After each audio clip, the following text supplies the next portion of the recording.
This week's episode of Millions of Screens is brought to you by the HBO original series, The Undoing. Nominated for 4 Golden Globe Awards, including Best TV Limited Series, starring powerhouse actors Nicole Kidman and Hugh Grant, both nominated for their leading roles at the Golden Globes and SAG Awards, and Donald Sutherland, Golden Globe nominated for Best Supporting Actor in a Limited Series. The Undoing, now streaming on HBO Max. This is millions and millions of little screens. Can't you shut up? I'm busy. Boy, what a great show. Hello and welcome to Millions of Screens. I'm creative producer Leo Garcia, joined via Zoom by TV Awards editor Libby Hill and TV deputy editor Ben Travers. Today we're going to be talking some BBC and Amazon casting and show announcements. And then we're going to have kind of an overall conversation about some current series airing, starting with WandaVision, but potentially touching upon Young Rock. And maybe Ben and I will get into it about This Is Us. Who can say? Really freewheeling here. Big freewheeling pod. I can't talk about This Is Us. Not yet. Too soon? Too soon. I'm not So emotionally I don't even be equipped. here for that part, right? I can No, you just do. bounce. You can leave. We'll turn your video off and your audio off, and Ben and I will just talk about This Is Us. Dope. I feel like you'll want to hear it. We'll mostly talk about the fact that as Toby is looking for middle names for his soon-to-be-born daughter, one of the names on the piece of paper is Fogelman. You are full of shit. No. Question. When sent it in did the Dan Slack. Fogelman learn that his name was on that sheet of paper? Is that Watching something that watching last night. Okay. It really could be full spectrum. It could be like he planted it himself as like a joke, or like Chris Sullivan did it as a joke and hid it on purpose until... Just in case you want to know, the other middle names considered for their daughter: Ramona, May, Louise, Maxine, Victoria, Nicole, Elizabeth, Rachel, Darla, Fogelman, Olin, Phoebe, Roxy, Patty, Foggy, and Elizabeth for a second time. So With do we an think S this time? They are both Z's. Also, Do we think That's a Chris really Sullivan, good name. Chris Sullivan does a Z. He does a Z with the thing in the middle. Oh, shit. He does the Z Fancy. and then a little line. Is Foggy also a Fogelman reference, do you think? Is that like a nickname Oh, for yeah. him? Oh, good point. I'm I sorry, didn't even is- think about that. Did you say Odin is on the list? Olin? Olin. Like Lena Olin? Olin. Like Lena Olin. Yeah.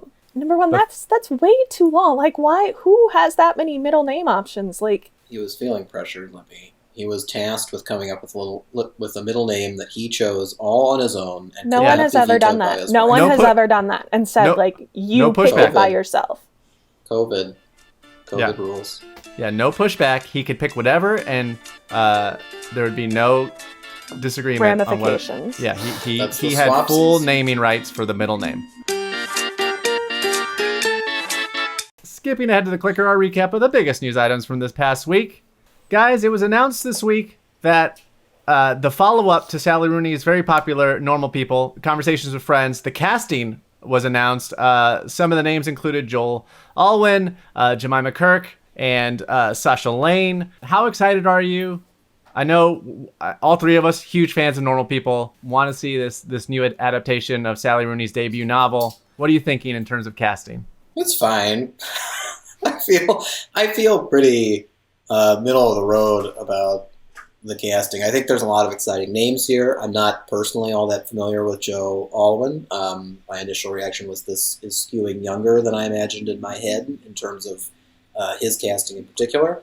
But obviously, being employed at IndieWire, we're contractually obligated to be excited about Sasha Lane being part of the cast. That just goes without saying, I think.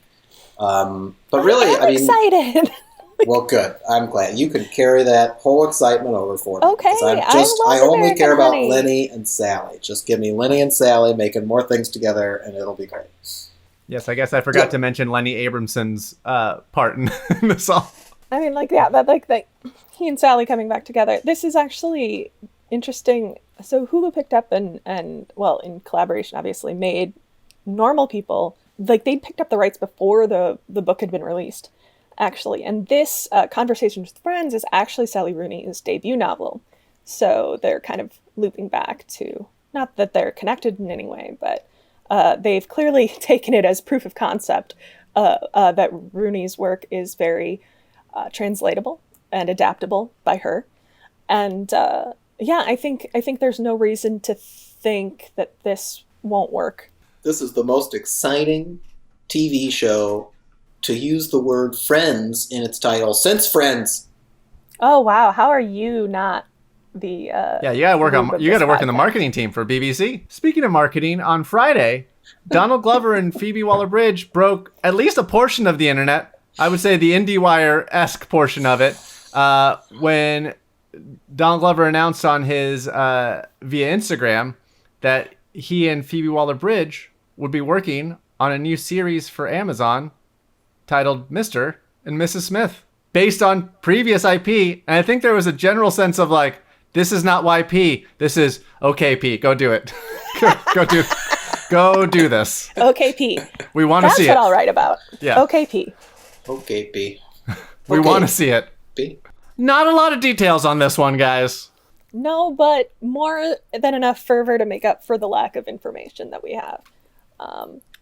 I have no idea how this works, but I am so excited to see it.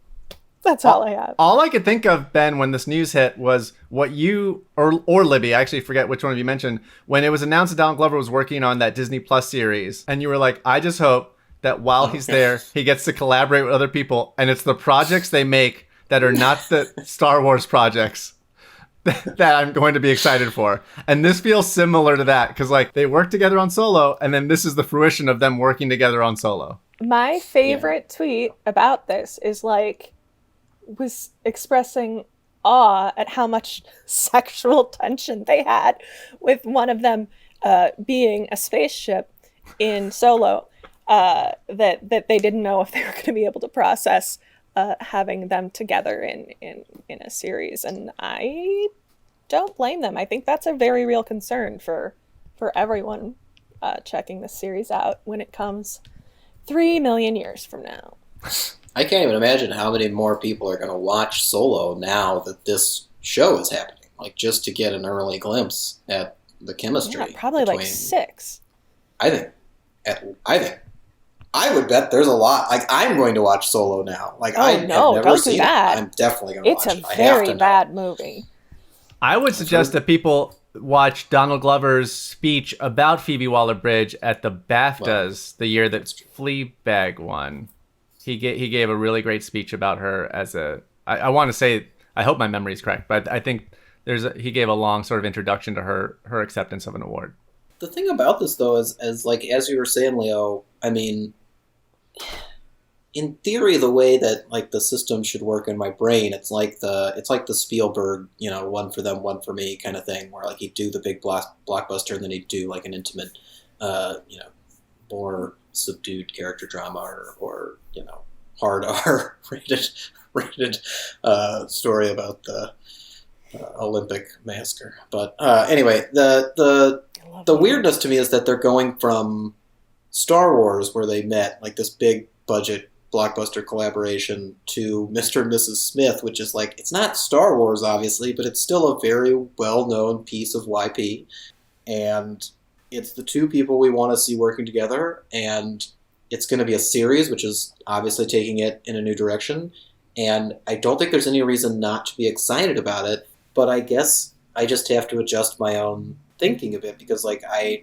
often do come down on stuff where it's just like, why are you doing this? Why are you remaking something? Why aren't you doing an original idea? Like, don't you want to do something original? Don't you have original things that you want to go after and pursue? And like, if anybody could do them, it would be Donald Glover and Phoebe Waller-Bridge. They should be able to do literally whatever they want after Atlanta and Fleabag. So I think I just have to try to lean in a little bit more often when there's creative support around pieces of IP that could be exciting. Like I have an instinct to just feel wary of any resurrected IP, especially something that feels relatively new to me. So I wonder, no matter how big a star you are, how successful you are, if there is an easier way in when you are boosting not a super experienced showrunner. If it's advantageous to bring in something that there is the sort of skeletal bones for already, to make it saleable to be picked up, and then you can kind of work as loosely or as closely with that framework as you want. I don't know. I think Amazon should have given Phoebe Waller-Bridge whatever she wanted to do, whatever she wanted.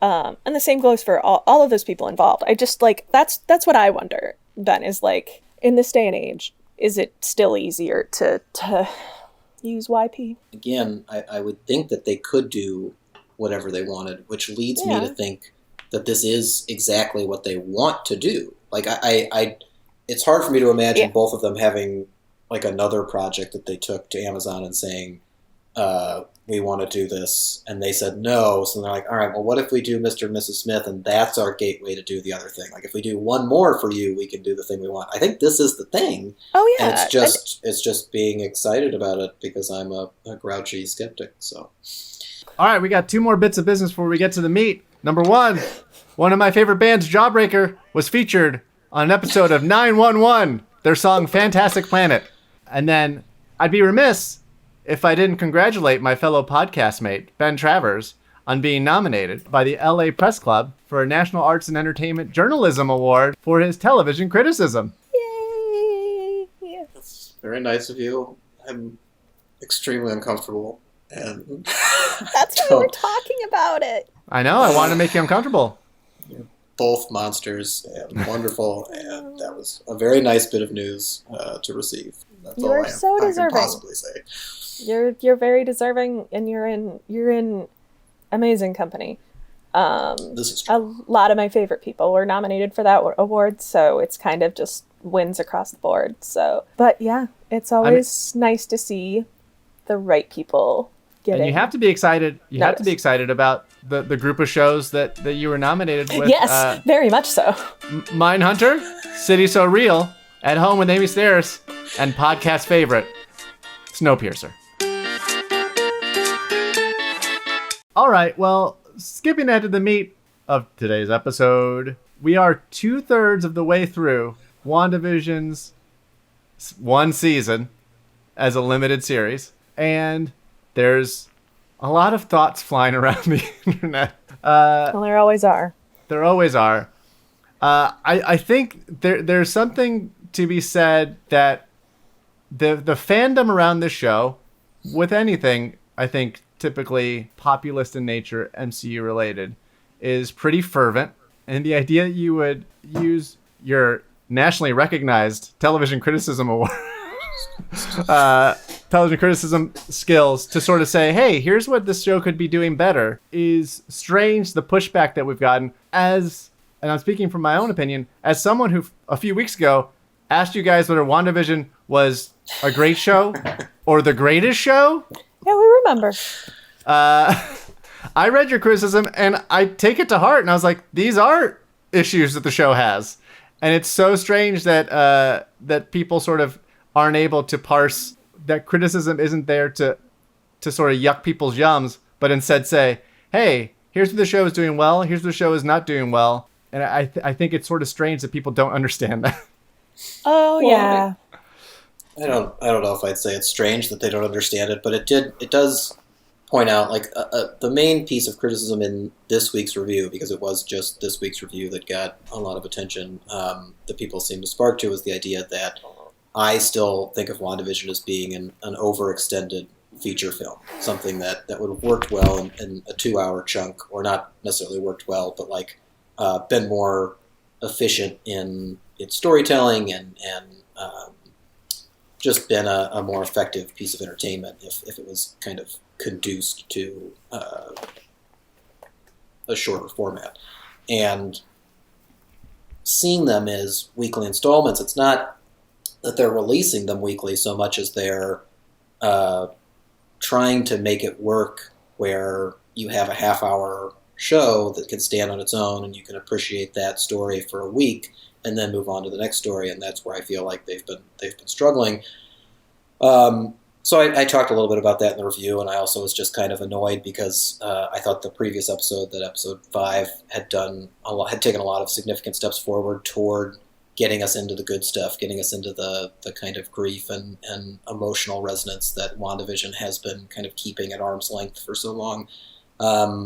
So to me, like that kind of reaction speaks more to a misunderstanding of what TV is in general. Like, I think a lot of people just think of TV as like, there's the misconstrued idea perpetuated by a lot of filmmakers who come to television where they're like, TV is just a long movie. It's just a 10-hour film. Like, that's all we're doing. And that's not really what TV is.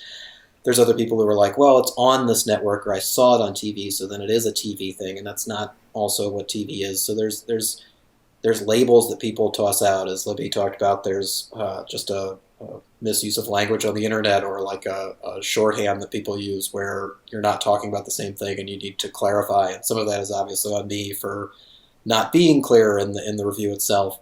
But I just feel like WandaVision at this point is trying to fit into, is like a square peg trying to fit into a round hole. Like it needs to be something else, and it's just trying to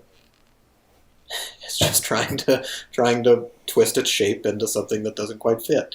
But I don't know. I still think that these last 3 episodes, right? 3? Yep. 7, 8, 9? Yep.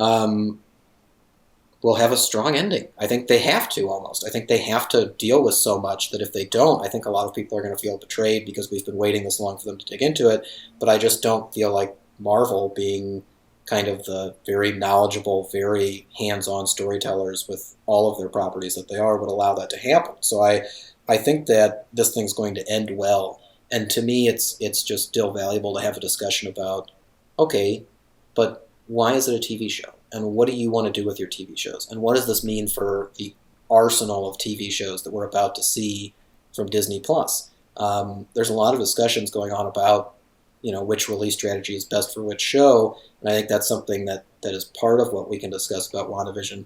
But I also think it's important that people recognize why TV existed weekly to begin with. Like, they gave you a substantial piece of entertainment every week. It wasn't like they were going to give you one part of a story every week. They were giving you a story every week. And WandaVision isn't built like that. So that's where the frustration comes from my end. But I know that there's different reactions. I think all 3 of us agree, and maybe I think I said this and Liv made a face pre-pod, but like I agree that like I also prefer a weekly rollout as a viewer, and I think any corporation or network probably prefers a weekly rollout in terms of the coverage they get, in terms of being able to allow the conversation to extend for a full 9 weeks, as opposed to, as I think some people have mentioned, if WandaVision was dropped all at once, it would have been big for that weekend and then disappeared off the face of the earth. And I think, as probably the biggest defender of WandaVision on the podcast, I read your piece, Ben, and like agree with so many of the points. Like we're at odds about maybe the show generally, because I'm obviously in the bag for the MCU. But I also think I agree that like last week's episode was kind of a spinning your wheels.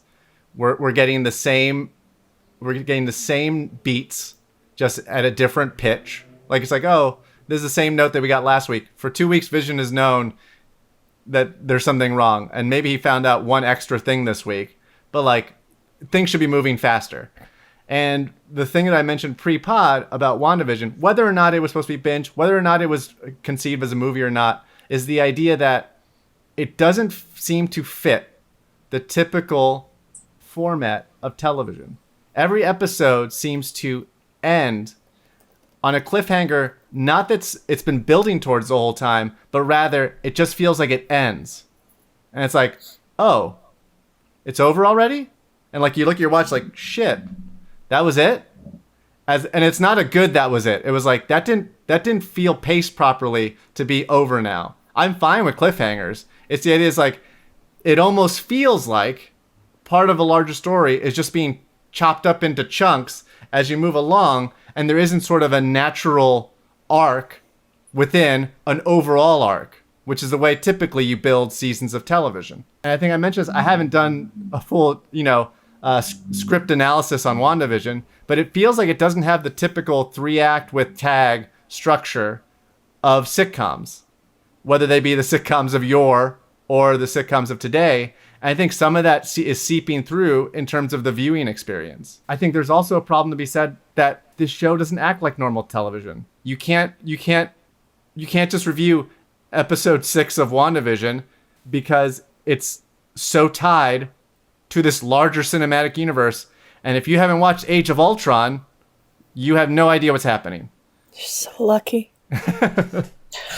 But like, it's just this weird thing where like you can jump into an episode, and not that one is good or one is bad, but you can jump into an episode of The Conners and know exactly what is happening because it is self-contained. You get a full story in 22 minutes. Shows have arcs, and people bring up, the great series of past where like the show had a massive arc, but even things like Lost had stories built in to a single episode. Mysteries are allowed to go on and be like, oh, I don't understand what's happening. It's okay for that to happen, but the episode itself has to have a self-contained arc. A lot of people, I think, would try to say that the difference you're talking about is episodic television versus serialized television, but that's not true. Like, plenty of sitcoms are episodic. The Conners is episodic. Like, there's stuff that continues on, and if you want to keep up with that every week, you can, but you can still drop in and just enjoy whatever episodes you want to enjoy, because that's how a lot of network TV historically has been built around. But still, serialized shows like Lost, like The Leftovers, like a lot of serialized narratives, they still do construct their seasons, like you're saying. They still do use full arcs for each episode because they know that's how they're telling their story, and they know that the only effective way to tell that story is by honoring that structure and by giving your fans a reward every week for tuning in consistently. WandaVision, though, like you said, it's a different kind of reward. Like the thing that they're giving audiences each week is kind of like, it's a clue about the show. Sure, it's a tease about the mystery there, but it's also a nod to something that happened in Ant-Man 6 movies ago, like with Randall Park's payoff of learning the card trick. Like, I mean, it is a very different way of watching television. It's a different way of constructing television. I'm just not sure if it's right for television, and I'm going to shut up now. And Livy, please. No, I mean, I'm not sure it is television. I mean, that's the whole thing. Like, Ben, you mentioned like how traditional serialized seasons of television will have the overarching arc and then the episodic arc, and you say because they understand how to tell their story, but that's how you tell every story. You have to, if you don't write a book stream of consciousness and just put in chapter breaks wherever you want. That's the way stories work. That you don't just kind of arbitrarily chop things up and have a cliffhanger ending. Like I would love to see Leo's like breaking down of every WandaVision episode and be like, what did we accomplish this episode? Like, what did we learn? Like, how was the story move forward? Because I think there is very little momentum from A to wherever we are now. L maybe, or maybe just C. I think the problem is to Ben's point. I think we've only gone like A to C, and the last 3 episodes are going to go D to Z. And guess what? People are going to lose their shit and be like, "Was this the greatest limited series of all time?" Yeah. It's not television. It's HBO. No, I don't. There is something about it that seems very disingenuous to me. That I've been thinking about, like, because we talk and we argue about this show a fair amount on the podcast and off, and I loved last week's episode, and I found out that Ben hated it, and I was very offended, and I was like, he's wrong, and then we talked about it, and I was like, oh, and then I was like, oh, that's true of every episode. I am also in on most of the MCU Kool-Aid, and Yeah. We're going to revoke your card. Ultron. Yeah. You got to get behind Thor: The Dark World. You got to get behind The Incredible Hulk. And you got to get behind Iron Man 3. You just got to be on board. I can't. You got to be on board. No, wait. Those are big ass. Iron Man 2? Iron Man 3 is good. No, I just don't think I don't think it's television. I think it is slices of a cheesecake that you're kind of doling out, and then you are going to realize you've been cutting the slices too thin, And then all of a sudden it's going to go bad tomorrow and you have like 2/3 of this cheesecake left. Just because something's episodic doesn't make it television. And I feel like people don't want to accept that. WandaVision. Just because you're satirizing television doesn't make it television. Yeah, just because you're talking about television, just because you are trying to ape television, does not mean that you, number one, understand television, and number two, reflect that understanding in whatever it is you're making. Ben, you made a great point of an interview a colleague of ours did with, I'm not sure who they talked to. Jack Schaefer? I think so. If that's how you say her name? He was, Kristen talked to him. And it was very much, this had to be on TV because we wanted to do TV. We wanted the aesthetics. And like, that's not what makes something a TV show. Aesthetics aren't a TV show. And I can think of 1,000 ways you could use those aesthetics of television in film. God knows we use enough film aesthetics in television because they are in many ways the same medium and in many ways not the same medium. They aren't actually interchangeable. And as much as we see this limited series was an 8-hour movie, WandaVision is very much, this 2-hour movie is actually a limited series. There's something about the framing device of WandaVision that dependence on television that feels like such a cheat to me. And we talked about it a little bit. It feels disingenuous to try and be like, well, of course it understands TV because TV is so central to what this is. But I mean, it's sort of the difference between good satire and Saturday Night Live. It's like the effects and the money and the little things. I love the TV recreations that WandaVision has done. There is a lot of money and a lot of care spent into them, but it doesn't have they abandon it often through an episode, especially as the season goes along. And that's fine, but it loses the punch. Then it's just a bit they're doing. Everyone's wearing 80s sweaters. That's just a bit. I mean, as someone who worked at a satirical website, I can tell you that you are, like, as satire, you are a slave to the form. So, like, if at Clickhole you're trying to emulate what a Christian, video looks like of a child saying he died and saw God, you watch that YouTube video and you make your video look exactly like that YouTube video. It has to look bad. It has to sound the same way that thing sounds. The minute, I think Steve Green, the recommendation machine, and I have had many discussions about the fact that WandaVision goes 90% of the way to try to emulate the 50s, 60s, 70s, and today. But, and I think... Remember Radio? Yeah, and remember Radio? And I think Steve and I are in the same place where, like, I want it to go the whole way. But I also understand that you have conditioned an audience of millions of people who love your product to have a sleek, slick, good-looking, good-sounding product. And if you were to go in there and give them a Malcolm in the Middle 90s episode that looks like it was shot on 90s era cameras, where you have chromatic displacement all over the place, you have weird scanning, they'd be like, this looks like shit. If you did an episode of Bewitched and used 60s technology, or at least made it look like 60s technology, people would be like, why does this look so bad? This looks weird. I would lose my shit. I would love it. I think we're dorks. And I think there's a huge sub part of the Marvel people that would get that and love that. But I think most of the people would be turned off by it. Absolutely. It also doesn't really match the rest of the look of the MCU, because even we give so many points to like the Thor Ragnaroks and the other movies that sort of took swings, Guardians of the Galaxy, that took swings to look different. It still looks great. Nothing looks bad on purpose. I would argue that they could really use that kind of aesthetic attention much more now that they've combined the two worlds. So like for those first 3 episodes where we were just in WandaVision, we were just in the town, and they were sticking to sitcom formats, like maybe you have to appease your audience a little bit and make the black and white episode. Like you're already making it black and white. That's a big reach these days. People hate black and white. They're going to get angry.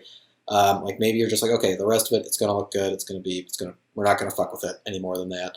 They're already doing the 4x3 and then it stretches when something, that doesn't fit happens, whatever. But now that you have the A story and WandaVision and the B story with the sword agents can be the sleek, cool, look at the unbelievable stuff. And then you can have the hard cut to really show off the attention that you paid to making it into a TV episode or to pay homage to a TV episode. And I think that could help. I think that kind of attention could improve things. But the only thing that I want to point out before we get too far down the line, and something that I obviously don't point out on a regular basis, there should be a lot of admiration for both the creative and business decisions that went into making this a weekly release and a TV show, because they recognized a demand that the audiences had that they're providing. Like that there is an insatiable appetite to spend more time in the MCU, like just in the universe. Like obviously with these specific characters, but also with a lot of the characters within that world. And TV, in theory, is the way to do that. You can literally spend more time with the characters. Them providing that via the limited series, via the weekly release. The series itself, hopefully, in the end, probably is longer than the movies, so then that aim is accomplished. But also, the thing about a weekly release that really helps people form an attachment to all shows is that you're thinking about it more. You're literally spending time in your own head creating attachments to something. And that's an extremely valuable tool to go along with everything else that a weekly release can provide. And when you've already got kind of the built-in establishment of, we want to spend time with these people, we love these people, we want to be in here, people don't want to think about anything wrong with that. That's their safety bubble. That's their happy place. Like it's not comfortable to kind of reassess that and be told, like, the thing that I've wanted for so long is wrong or isn't doing it right or there's problems here, especially depending on what you see WandaVision as. Like, I have to look at WandaVision and be like, how does this stack up with the rest of TV? Like, how does this, what is it doing to accomplish the goal that it set for itself? And how does that compare to, other outlets, other shows, other television that can provide the same thing? But a lot of people are just like, no, I don't really care about any of the other stuff. This is what I want. I just want this, and that's all I'm going to compare it to. Is it the thing that I wanted it to be? Which brings us back to your original point of, like, it can't stray too far from that world. It can't stray too far from the MCU that they know, and they haven't. And I think that's just part of why a lot of people do have a strong positive reaction to the show, and the creatives and the execs deserve credit for that. Something I find so concerning about WandaVision, and it is that framing device, is that cheat. And because I was ranting to you guys about this off the pod, but yeah, that sort of, oh well, it's about TV, so we must understand TV. Ben was telling me a little bit about The Young Rock, which premiered this week. NBC's The Young Rock. Also as a framing device. The framing device of Young Rock, if I understand it correctly, Ben, is that Randall Park from Disney Plus's WandaVision is I know, right? Is interviewing. Explain the premise to me. Wait, time out. Before we get too far ahead of ourselves, how would you like Randall Park described? Would you say Veeps Randall Park? Would you say always be my maybes Randall Park? I think for the super fans, you should go Veeps Randall Park. Okay. I think for regular audiences, wide audiences, in general, whatever, it should be fresh off the boats Randall Park. I also accept always be my maybes Randall Park, especially because it was a very popular movie according to Netflix. They said a lot of people did watch it. So Young Rock, and I must preface this by saying that the pilot is a friggin' mess, but they do manage to get all of this into the pilot. Young Rock starts with the idea that Dwayne Johnson, a.k.a. The Rock, is running for president in the year 2032. And because there are some issues with people saying, oh, he's from Hollywood, oh, he's a big wrestler guy, like he's disconnected from reality, he has to tell a lot of stories about his childhood and his upbringing to connect with the people, to show that he's one of them and that he's just like us. Like he's not an elitist. Like you can vote for me, everything's fine. And it begins with an interview with Randall Park. Randall Park is playing himself, but in the future, and the future version of Randall Park has stopped acting, and he is now a TV journalist interviewing people on the political campaign trails, including Rock. He clearly yearns for his days of acting because he continuously reminds Dwayne Johnson that he used to act, to which Dwayne Johnson responds, yeah, you mentioned it. That's the start of it. They screened 3 episodes for critics ahead of time. The first 2 are framed like that, where he's talking directly to Randall Park. But then the third, which I think is actually the 6th episode of the show, for whatever reason, the framing of his story is from a podium where he announces his vice presidential pick and then gives a speech to the room of reporters that's related to why he chose this person. So it's not always Randall Park, it's just stretched throughout the campaign, The Rock telling stories about his youth, and it'll either be young, very young Rock, like adolescent Rock, teen Rock, or college Rock. And there's 3 different actors playing them, and The Rock, obviously himself, is Dwayne Johnson in 2032. This is the very complicated framing of young Rock on NBC. Libby. Man, I have so many thoughts on that plot synopsis. It's wild. One is like the 3 ages is like, instead of This Is Us, it's This Is The Rock. Yes. I did think about This Is Us while I was writing the review, and I was like, I can't quite steer that in here somehow. I'll just leave it. Just because you see the different ages of the kids. Then 2 is, I want to know what happened in the intervening 3 elections, or 2 elections. So something happens in 2024 and something happens in 2028. My assumption would be that Biden is reelected in 2024, or Kamala Harris takes over. Well, if she takes over, she could run again in 2028. I'd assume that The Rock is running as a Democrat, which would mean you'd want there to be a Republican. No, you wouldn't. You wouldn't assume. I bet he's a Republican. They do not mention political parties. Of course on the not. Show. They do make references to the time period between our present day and 2032, but nothing as overt as that. I just want to know the landscape in between those years. And then the third thing is, I love the idea of The Rock not trying to be elite when literally Elizabeth Warren's tax plan, the person she kept using as an example for how we're going to tax the rich was The Rock. It's like, The Rock, his wealth is this much. We're going to tax him this, over $1 million. He's going to get taxed 50%. But Libby, I'm sorry I cut you off. What are your thoughts on the format of Young Rock? Well, when Ben was telling me about this, he had shared his secret fears with me, so I have blabbed them wherever I could, which is that it occasionally feels a little bit like pre-planned propaganda. Because it's in the review. Yeah. You're safe. Okay, thanks. Dwayne Johnson has never really shied away from his sort of political interests, leanings. There have been rumors about him getting into politics, especially immediately after Donald Trump was elected.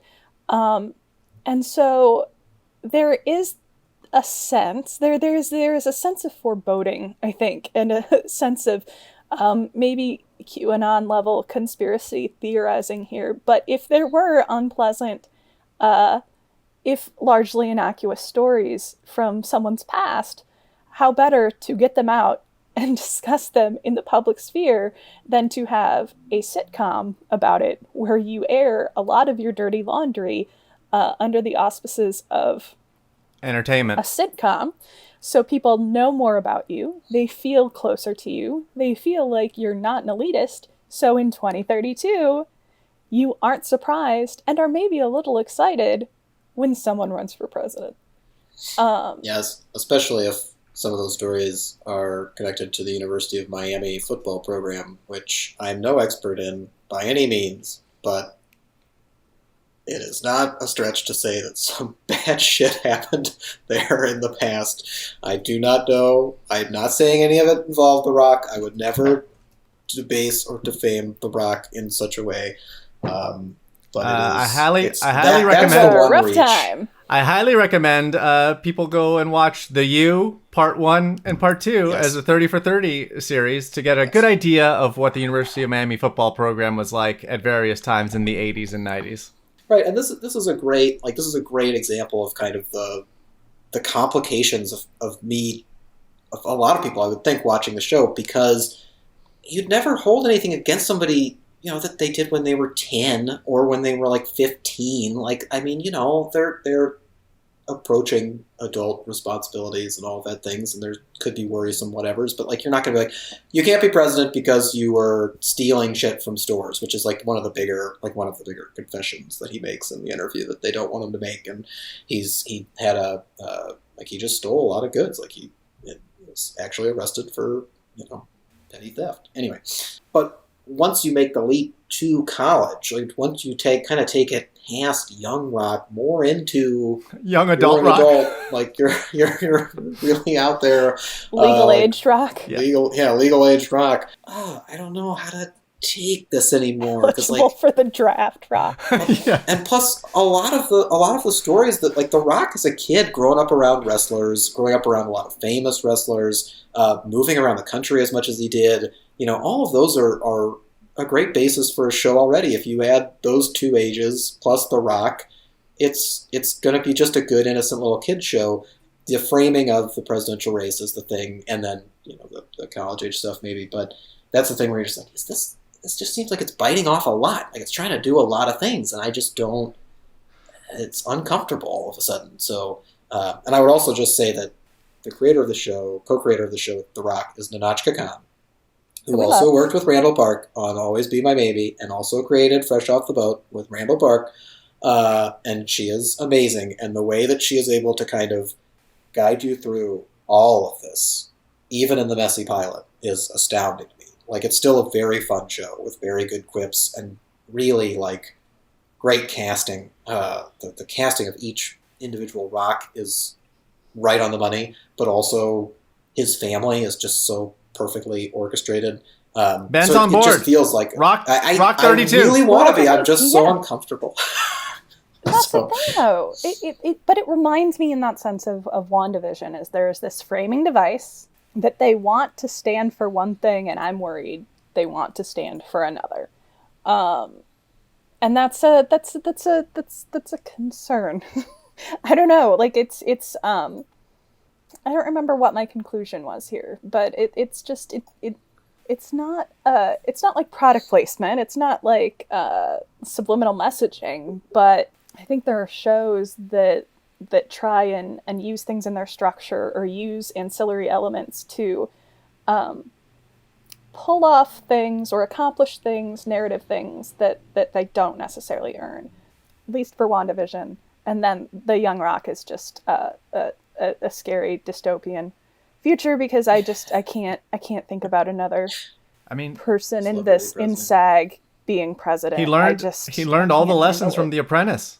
Like, you need to put yourself in people's living rooms enough for them to think of you on as NBC. Yep. I think that is what is interesting, at least about the link of those two shows, like you mentioned, Libby. Like, the framing device getting in the way of what is a good story, I guess. Like, the framing device just not quite fitting the thing that you really do want to see. One of the things that comes up a lot in TV, especially when you're a critic and you don't like something, is people yell at you for reviewing it before it's over. It's like, you haven't seen the whole thing. How could you possibly say there was something wrong with it? You don't know how it's going to end. You don't know where it's going or why it's doing what it's doing. And I would argue that is almost always not a good frame of argument. That's not a valid way to take, because which is why that's why people hate the episode of Lost, The Constant, because the ending of Lost wasn't great and people didn't like it, so they end up hating every episode that came before it. That's the way it works. The ending justifies everything that came before it, or disregards everything that came before it. That's just the way it works. Leo's spot on as usual. And I will just say that, like, everything Leo said earlier too about what's going to happen in these next 3 weeks, I think that is going to decide the ultimate fate of the show, of like how it's perceived. Because at the beginning there was a lot of there was a lot more acceptable uncomfortability. There was a lot more accepting of like, is this really working? Is this doing what it's supposed to do? Like, is the sitcom thing really as good as it needs to be to sustain the whole series? But like a lot of those kind of questions. And then as it kept going, it became, no, we got to wait it out. We got to see the mystery come together, and then we'll know. But I also think that after we've got it all, we will be able to give a much clearer, assessment of just how well it was structured. Like, you can see the 3 episodes now. Like, you can see those first 3 being like, these are all very sitcom heavy. The next 3 are transitionary, where it's like there's a whole episode on Sword. There's 2 episodes where they bounce back and forth. The one in the middle offers this big, possibly MCU-changing twist. What are the last 3? Like, where are we taking it? What's the point of it all? I mean, it's very unfair because this is the way you would structure an arc of a show anyway. But boy, does the first third feel like a first act of a movie? Does the second trio feel like the second act of a movie? And does these upcoming 3 episodes feel like the third act of a movie? Like, and you would do something like that, though not all limited series would do that. Watchmen definitely didn't have that kind of a structure. But there is something to those first 3 episodes were the ones that were most heavy into the sitcom stuff. It's letting you set up the world that like something's wrong with Wanda. Then boom, end of Act 1 is outside world. We've hit our Act 1. Our midpoint is the big earth-shattering, here's what's happening. Did we just cross over with the X-Men? And then now we had this like filler heading into the back half of Act 2 where it's like, is Wanda and Vision at their lowest point? I'm not sure, but that's what would typically happen now. And like you'd want whoever the lead of this, it doesn't feel like Wanda's there yet. Like, Wanda hasn't gotten to the bottom. And I think to all of our points, we really want to see Elizabeth Olsen be able to grapple with the grief of what's happening. And it feels like the show, just for lack of time, might give that short shrift. Because there's all these other masters it has to serve in terms of setting up Multiverse of Madness. In terms of bringing in some other big cameo that hasn't shown up yet. Which will probably be Benedict Cumberbatch. Like, there's just a bunch of stuff that's gonna happen. Yeah. And that's disappointing to me because the one thing I was looking forward to in WandaVision was, like, Elizabeth Olsen's an incredible actress. People might not know that from watching the MCU movies. Just because I think part of the reason we have a TV show about the Scarlet Witch is because she was always underserved in those films for someone so powerful.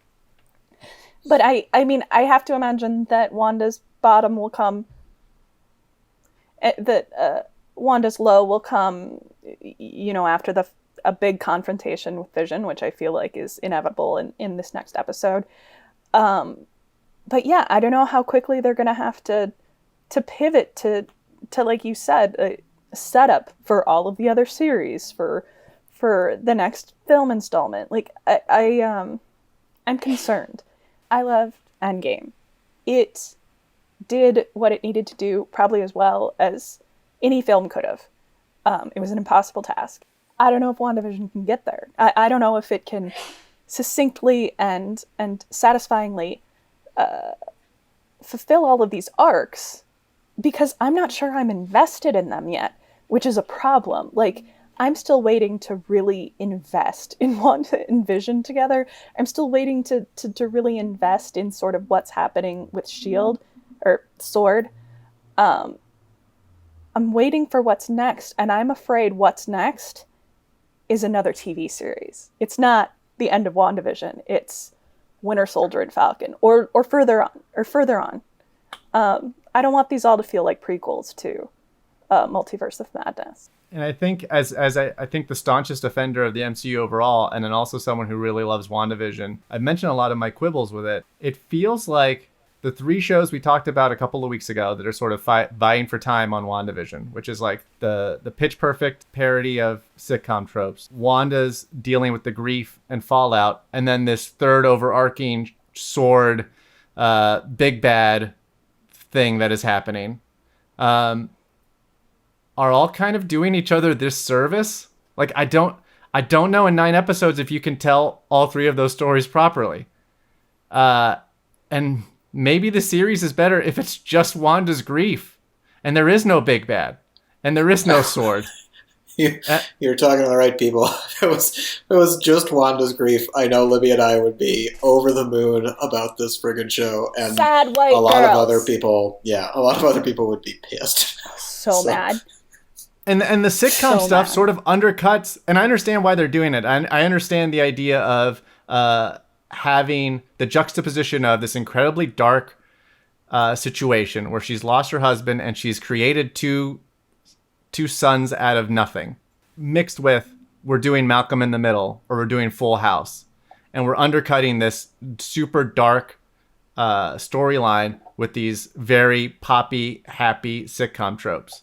But it still, even that juxtaposition undercuts the emotion, like naturally, like it just does. And it's very difficult to like live in it too long if you're constantly undercutting it with a quip, an Uncle Joey style quip. Right. I think Or Jesse. He's more like think- Jesse. Quicksilver's yeah. Quicksilver's more like Jesse than Joey. I think they're very that they're very much doing a disservice to the caliber of actors they have. I know Elizabeth Olsen can handle this sort of emotionality because I have seen her do it before. Obviously, Kathryn Hahn is the greatest person who's ever lived. And when they are allowed to feel things, it's great, but they are very rarely allowed to feel things. You talk about sort of the dark underbelly, and I forget when I'm watching Underbelly or when I'm watching WandaVision, how sinister all of this is. Wanda holding all these people hostage, not understanding how she's doing it, trying to grieve this unthinkable loss. But there's that sitcom veneer. They're trying to do too much with too little, and Would this be I'm better afraid as a it's gonna bite 22 episode series? how long is every episode? 22 minutes. But they're built differently, I would say. Ben's going to say no. Ben said yes. Because then you, I think you so get too. to I think so do too. it.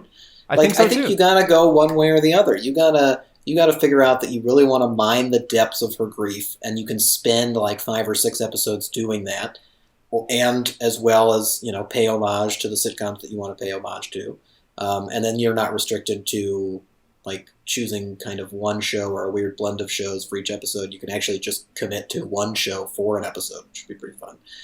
So then you can really bring people along a proper emotional arc, or condense it and just tell the one story you want to tell to the best of your ability, like to the best way it deserves to be told. So I mean, we're just in a middle ground, and I think a lot of people are happy to be in the middle ground, and I think that's fine. I just struggle. I just struggle.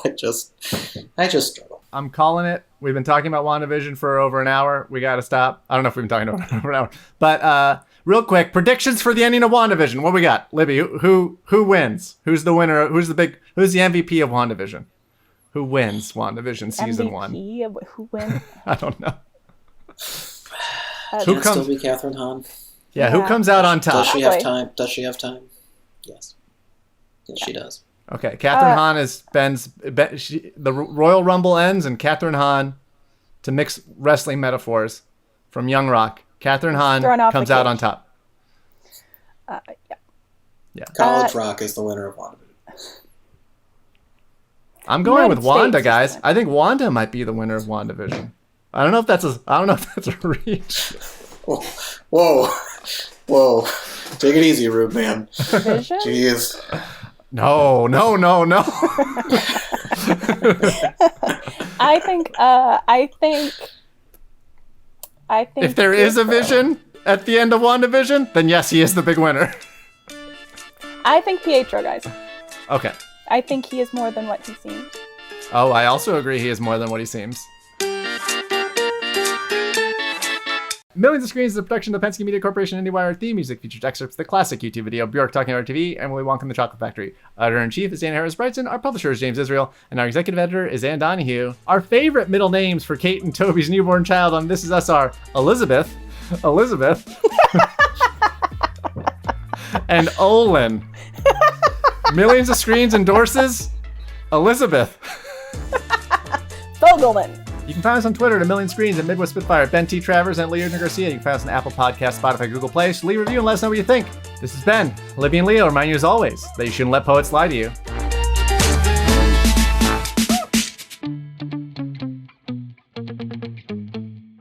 You shouldn't let poets lie to you. Ain't nothing wrong with a couple of cold brews and a cool podcast.